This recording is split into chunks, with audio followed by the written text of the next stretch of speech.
Distance between Kerala and Tamil Nadu, these people, they wanted to sell the fish everywhere.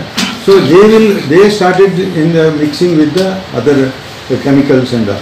So there is no need of mixing of chemicals for the Mangaloreans or our Karnataka fishermen.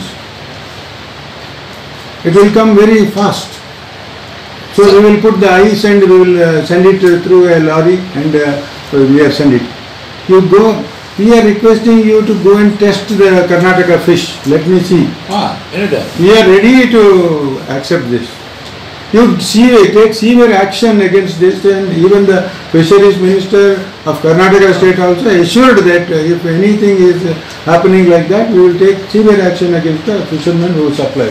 One of the guidelines. No, we are ready to follow the guidelines. We are not telling that we are not.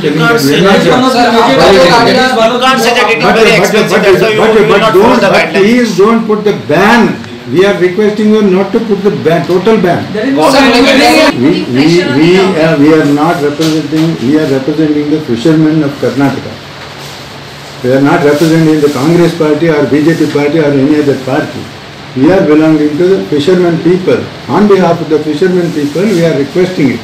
We are here for representing the fishermen problem to the government of Goa. Okay, as you said that every lorry is having the destination from which place it has loaded. And when they are going to check each and every vehicle, at that time they have got the destination from where it has come. They can identify which state it has come. Said that